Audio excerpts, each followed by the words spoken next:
वो केरल के वायनाड में भूस्खलन हो, या असम में प्रत्येक वर्ष बाढ़ की भीषण तबाही, या जोशीमठ में भूमि का धस जाना, ये सभी घटनाएं जलवायु परिवर्तन के दुष्प्रभावों को इंगित करती है। माननीय अध्यक्ष महोदय एवं इस सदन में उपस्थित सभी माननीय सदस्य, आपको मेरा नमस्कार। मैं आप सभी का ध्यान आकर्षित करना चाहूंगा कि पर्यावरण भारतीय चिंतन का सदैव से ही एक केंद्रीय विषय रहा है। चाहे मत्स्य पुराण में 10 पुत्रों को एक वृक्ष के समान बताना हो, या भारतीयों द्वारा तुलसी, बरगद, पीपल, नीम जैसे वृक्षों की पूजा करना जो दिन के साथ साथ रात में भी ऑक्सीजन देते हैं, या वर्तमान में बिहार वासियों द्वारा छठ पूजा के माध्यम से नदियों की वंदना करना हो, या झारखंड में आदिवासियों द्वारा सरहुल त्योहार के अंतर्गत प्रकृति की आराधना करना, ये दिखाते हैं कि हम प्रकृति के प्रति कितने सजग एवं जागरूक हैं। लेकिन बदलते कालखंड ने, बढ़ती जनसंख्या ने तथा तथाकथित आधुनिकता ने आज हम सभी को इस मोड़ पर ला खड़ा किया है कि हम इस पर चर्चा करने हेतु बेबस हो गए हैं। इसी को ध्यान में रखते हुए माननीय प्रधानमंत्री जी के नेतृत्व में हमारी सरकार ने 2021 में ग्लासगो के 26वें सम्मेलन में पर्यावरण के लिए जीवन शैली अवधारणा प्रस्तुत की।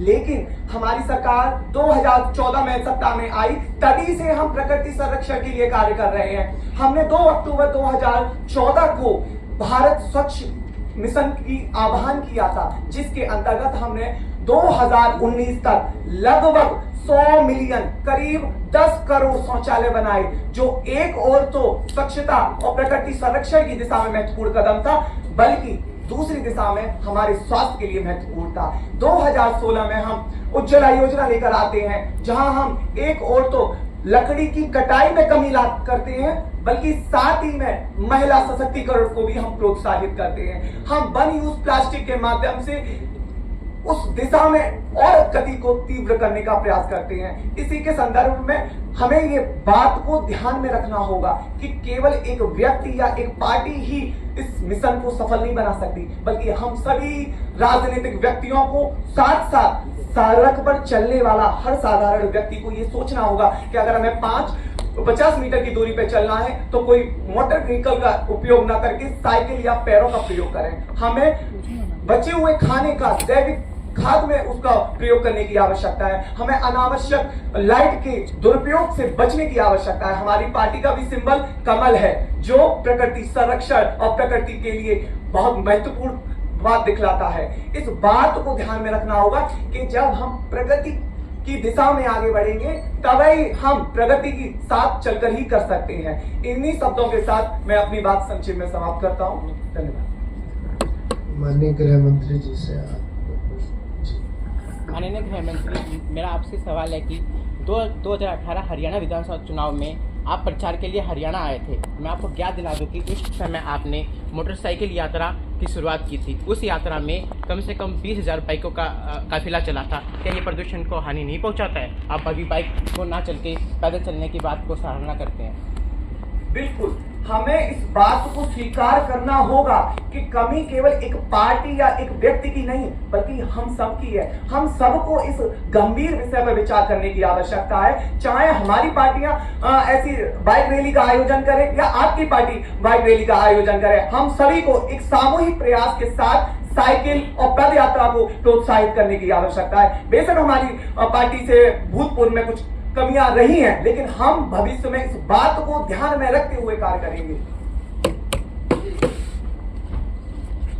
अमित शाह जी, अभी भारत को एक बड़ा गर्व का पल हमने सभी ने प्रत्यक्ष रूप में उसका हम साक्षी बने कि आपके बेटे आईसीसी के चेयरमैन बने हैं। लेकिन मेरा सवाल ये है कि आईपीएल का एक मैच हजारों टन कचरा पैदा करता है, जो कि उस कचरे का वेस्ट मैनेजमेंट नहीं हो पाता है, और 10% ही उसका एमआरएफ की रिपोर्ट के अनुसार 10% ही वेस्ट रिकवर कर पाते हैं, और बाकी जो 90% वेस्ट होता है वो ड्रेनेज सिस्टम को चॉक करता है, वो पशु पक्षियों को नुकसान पहुंचाता है, वो नदियों को गंदा करता है। जबकि आपने कहा कि ये हम सब की जिम्मेदारी, हम सब गलतियां करते हैं, लेकिन आईपीएल नहीं, बीसीसीआई इतनी बड़ी, इतनी बॉडी है, इतनी पैसे वाली बॉडी है कि उसमें इतना पैसा हम ही लोगों से वो कमाती है, लेकिन वो उस वेस्ट को मैनेज करने का कोई भी काम नहीं कर रही है। आप बेंगलोर का एग्जांपल ले लें, आप दिल्ली का ले लें, आप कोलकाता का ले लें, आप गुवाहाटी का ले लें, आप मोहाली का ले लें,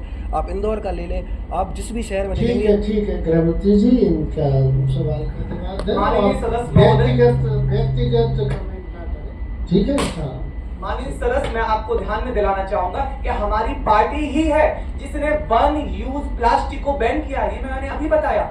इस दिशा में हम कार्य कर तो रहे हैं, और जो वेस्ट हो रहा है उसके लिए भी हमने कुछ कमेटियां बनाई है, उस पर चर्चा चल रही है कि कैसे जो वन यूज प्लास्टिक जो अब तक हमने स्टोर हो चुका है उसको हम कैसे कुछ डस्टबिन में उसका कलेक्शन कर सकते हैं, हम उसको कहां उसका ऐसा हम सदुपयोग कर सकते हैं जिससे जो यूज हो चुकी है उसको भी हम रीयूज कर सकते हैं।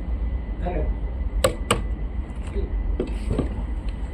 माननीय मंत्री जी, मेरा आपसे सिंपल सवाल यहाँ पर यह है कि आज हम देख रहे हैं कि भारत के अंदर पेट्रोल का जो रेट है काफ़ी हद तक बढ़ चुका है, और कई हर जगह पेट्रोल पंप आपको आसपास में देखने को मिल जाता है। लेकिन अगर देखा जाए पर्यावरण संरक्षण के लिए सीएनजी बहुत उपयोगी है, लेकिन कहीं ना कहीं जो सीएनजी पंप की मात्रा है हम देखें तो उतनी संख्या में नहीं मौजूद है। कम से कम 5 से 6 किलोमीटर या फिर 10 किलोमीटर की दूरी पर बनाए जा रहे हैं। हम दिल्ली में तो देखते हैं, लेकिन बड़े शहरों में देख लेते हैं। लेकिन कहीं ना कहीं अगर इस चीज़ को लेकर सरकार भी अगर सोचे, अपनी काफिलों के अंदर सीएनजी गाड़ी का उपयोग करे और सीएनजी पंप की ज़्यादा से ज़्यादा स्थापना करे, कहीं ना कहीं इसमें पर्यावरण हमारा कंट्रोल होगा। इसे लेकर सरकार क्या कदम उठा रही है?